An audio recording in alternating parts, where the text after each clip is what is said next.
नमस्कार किसान भाई, राम राम। कैसे आप सभी? आपका स्वागत है हमारे यूट्यूब चैनल चावड़ा फार्मिंग में। तो आज हम एक किसान भाई के पास आए हैं जो कि लहसुन को कल्टीवेटर करके निकाल रहे हैं। तो आज हम इनसे रिव्यू लेंगे, पूरा जानकारी लेंगे। ट्रैक्टर कब लिया था, क्या नहीं, कैसे ये लहसुन क्यों आप कल्टीवेटर करके लगा, गेहूँ के क्या हालचाल, आगे क्या करना है, स्टॉक करना है या फिर गेहूँ को बेचता है। तो चलिए हम इनसे जानकारी लेते हैं। नमस्कार। नमस्कार भाई साहब। तो आप पहले अपने बारे में कुछ जानकारी दीजिए। जानकारी तो क्या है, साधारण सा किसान हूँ भाई साहब मैं। और अगर नाम पूछो तो धर्मेंद्र सिंह नाम है, सेवरखेड़ी गांव में रहता हूँ। छोटा सा गांव है हमारा, उज्जैन जिला है, मध्य प्रदेश में रहता हूँ। तो आप ये लहसुन कल्टीवेटर से क्यों निकाल रहे हैं? वो क्या हुआ कि पिछली बारी हमने लहसुन बोई थी, लगभग 10 बीघे की लहसुन हमने पिछली बारी बोई थी। 10 बीघे की एक खेत था और 5 का एक था, 15 बीघा जी। तो समस्या यह है कि हमने लहसुन को उखाड़ के देखा नहीं, और मजदूर हमने कर लिए कि भैया लहसुन उखाड़ना है। अब समस्या ये हुई थी कि वहाँ पे जब मजदूरों ने लहसुन उखाड़ना स्टार्ट करा तो लहसुन बहुत सारे टूट गए अंदर। तो हमने क्या सोचा कि इसको बीन लेंगे बाद में।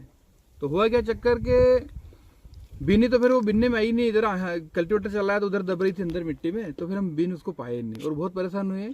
कम से कम 5 बारी उसको जुताई कर करके नहीं बीनी लहसुन, फिर भी लहसुन अंदर रह गई थी।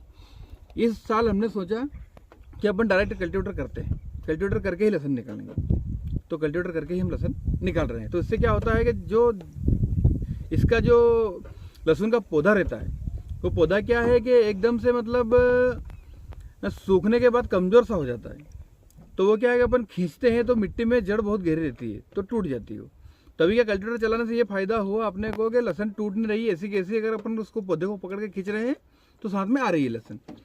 तो ये अपना रीजन था किसका कि कल्टीवेटर से क्यों निकाल रहे हो।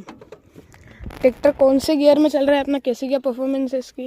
ट्रैक्टर का तो मैं क्या ही बताऊं, इससे अच्छा ट्रैक्टर मैंने देखा ही नहीं। मैंने ट्रैक्टर का बहुत शौक है, मैंने ट्रैक्टर चलाए भी बहुत सारे हैं, मैंने ट्रैक्टर खरीद भी बहुत सारे लिए हैं, और घर भी 2 ट्रैक्टर तो और पड़े हैं अपने पास में। परिवार भी अपना बहुत लंबा चौड़ा, बहुत सारे कंपनी के ट्रैक्टर अपने परिवार में भी है, अपने घर भी है। बाकी इससे अच्छा ट्रैक्टर मैंने ना तो आज तक देखा ना आज तक चलाया। ट्रैक्टर का मैं क्या बताऊं आपको, गियर की बात करोगे आप, इसको पहले एज के पहले में चलाओ या एज के दूसरे में चलाओ, एज 1 में चलाओ, एज 2 में चलाओ, इसको कोई मतलब नहीं है, इसको कोई लोड नहीं पड़ता है। और आरपीएम की तो क्या ही बताऊं आपको, आरपीएम 0700 आरपीएम पे पहले एज के में चलता है, दूसरे एज के में भी चलता है। आपको चला के भी दिखाएंगे हम अभी। और दूसरी बात यह है कि डीजल का एवरेज भी बहुत सही है, इसका ताकत भी बहुत है इसमें। और इंजन का तो क्या बताऊं आपको, 4709 सीसी इंजन है इसका, मतलब जेसीबी का इंजन भी छोटा है इसके सामने। जेसीबी का भी 4200 सीसी इंजन आता है, आप बोले गूगल कर लेना, लेकिन इसका इंजन 4709 सीसी जेसीबी से भी बड़ा इंजन है।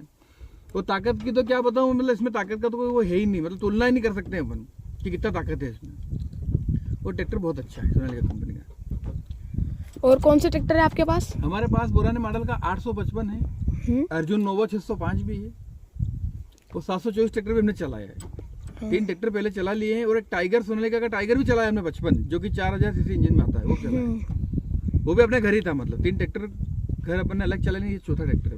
और एक 724, मतलब ट्रैक्टर तो बहुत चला लिया, पर ट्रैक्टर सबसे बेस्ट परफॉर्मेंस इसकी ही लगी मेरे। आगे क्या गेहूँ की प्लानिंग क्या, गेहूँ धीरे धीरे आ रहे हैं, धीरे धीरे कटा रहे हैं। अभी 5 बीघे के गेहूँ कटाए हमने, जो कि सोसाइटी में तोल के स्टेज फाइल अडानी ग्रुप वाले के 72 कुंटल करीब तोल दिए गेहूँ। और जिसके बाद में क्या है कि अब धीरे धीरे अपना काम चल रहा है। अभी कल और कटाएंगे गेहूँ, और कटा के सीधे सरकार को जो खरीदी चलती है सरकारी संस्था में दे रहे हैं। स्टॉक नहीं कर रहे अभी? स्टॉक नहीं करेंगे, 2600 का रेट है, ठीक लग रहा है। और किसान को क्या है कि पिछली बार सोयाबीन कम हुई तो गेहूँ पे लोड आ गया, तो किसान को जल्दी गेहूं बेचना पड़ रहा है। एक किसान मेरे से मतलब नहीं, सारे किसान की यही हालत है, क्योंकि सोयाबीन का उत्पादन बिल्कुल 0 था। मतलब सोयाबीन में तो बहुत घाटा लगा। अगर मैं आपको बताऊं तो मतलब टोटल करके सोयाबीन में अपने को भी 8 लाख रुपए घाटा लगा है। तो सारे किसान को लगा है, कोई छोटा किसान है तो कम लगा है, ज्यादा बड़ा किसान है तो ज्यादा लगा है। तो इसलिए गेहूँ बेच के ही मतलब आगे का जो प्रोसेस है वो चलेगा। कितने बीघा जमीन है आपके पास? जमीन तो 100 प्लस ही मान लो आप। 100 प्लस? हाँ, वो तो ऊपर वाले की कृपा है। जमीन में तो आशीर्वाद की कृपा है, ऊपर वाले की, माता पिता की, सबकी। पानी भी सिपरा माँ की कृपा है, माँ गंगा की कृपा है। सिपरा है ना इधर? सिपरा नदी अपने गांव के पास में, और पानी ट्यूबवेल में भी अच्छा, माँ गंगा की कृपा है।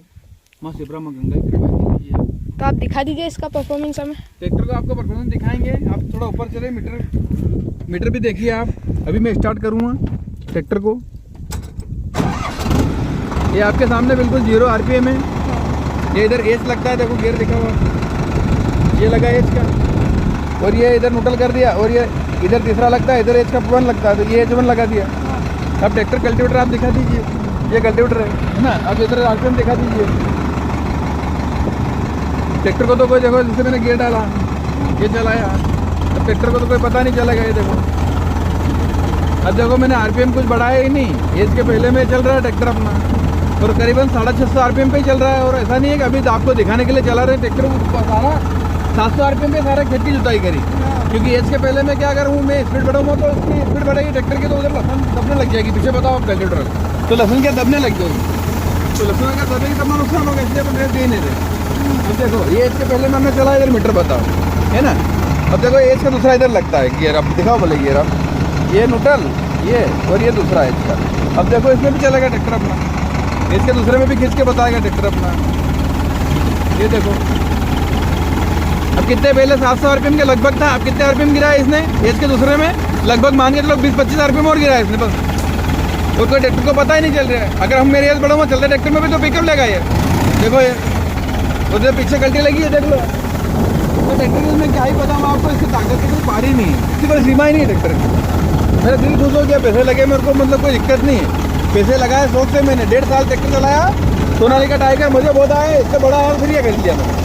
पैसे मेरे पूरे वसूल है, ट्रैक्टर बहुत अच्छा है, और बचपन से ट्रैक्टर का शौक है मेरे को, ट्रैक्टर चलाने का शौक है। हाँ जी,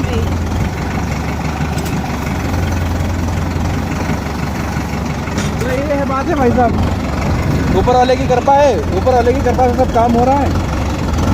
वो रिश्तेदार मेरे हनुमान जी है, छोटे वाले बाबा, हाँ बस उनकी कृपा और आशीर्वाद बनी है, चल रहा है।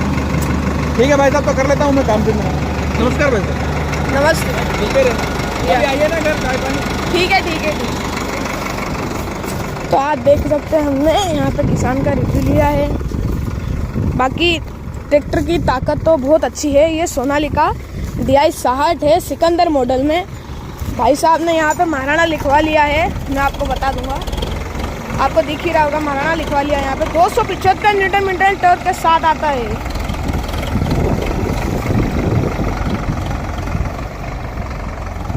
सोनालिका DI 60